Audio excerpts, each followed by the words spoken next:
Assalamualaikum students, how are you?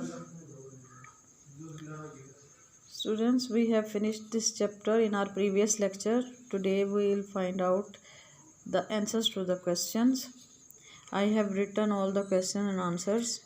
You can take these questions and answers from here and make your notes, and then you can learn these answers by heart. Question number 1. What are traveling etiquettes? यानी सफ़र के आदाब क्या होते हैं? Traveling etiquettes are appropriate rule of traveling. यानी कि जो सफ़र के आदाब होते हैं वो सफ़र के मुनासिब असूल होते हैं. ठीक है. What things you should do while waiting for the bus or the van? आपको क्या क्या चीज़ें करनी चाहिए अगर आप किसी बस या वैन का इंतज़ार कर रहे हैं. We should stay away from the edge of the platform or pavement. हमें प्लेटफॉर्म या फिर फुटपाथ के किनारे से दूर रहना चाहिए. We should stand where we can be seen from the road. हमें ऐसी जगह खड़े होना चाहिए जहाँ पर से हम सड़क पर से हमें देखा जा सके. How do you behave with driver, conductor and other passengers in a van or a bus? आप किसी बस या वैन में कंडक्टर और ड्राइवर के साथ किस किस्म का सलूक करते हैं. We treat driver, conductor and other passengers with respect. हम ड्राइवर, कंडक्टर और दूसरे मुसाफिरों के साथ इज़्ज़त से पेश आते हैं. What do you do to keep yourself safe in the bus? आप खुद को बस में महफूज रखने के लिए क्या करते हैं. I stay in my seat. अपनी नशिस्त पर रहता हूँ मैं. I do not expose any body part. Sorry मैंने इसको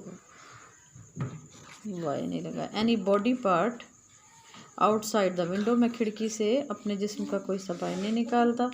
What might happen if you don't show patience while getting off the bus? अगर आप बस से उतरते वक्त सब्र ना करें तो क्या हो सकता था. We might fall or hurt ourselves. हो सकता था हम गिर जाएं या हमें चोट लग जाए. एक्टिव पैसिव की रिवीजन करते हैं हम. ये प्रेजेंट इंडेफिनेट के हैं सारे के सारे. प्रेजेंट इंडेफिनेट टेंस का अगर कोई भी फिक्रा हो तो एक्टिव पैसिव बनाते वक्त हेल्पिंग वर्ब इज़, एम और आर होते हैं. और वो जब इज़, एम, आर जो हम हेल्पिंग वर्ब यूज़ करते हैं वो फिर हम ऑब्जेक्ट के अकॉर्डिंगली यूज़ करते हैं. ऑब्जेक्ट जब सब्जेक्ट की जगह ले लेता है.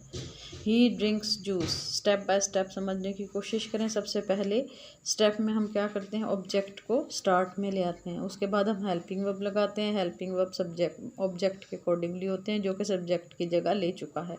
अब ये जूस है तो जूस के साथ इज़ आएगा. Juice is. आगे फॉर्म ऑफ वर्ब थर्ड लगती है. ड्रिंक की third form of verb drunk लगेगी. बाय. और बाय लगाने के बाद क्या होगा, फिर प्रोनाउंस. अगर प्रोनाउन है तो उसका केस आएगा. उसका केस कौन सा आता है, ऑब्जेक्टिव केस आता है.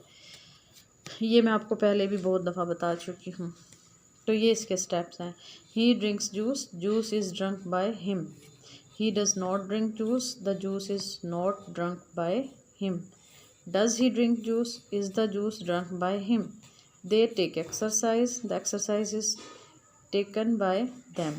They do not take exercise. The exercise is not taken by them.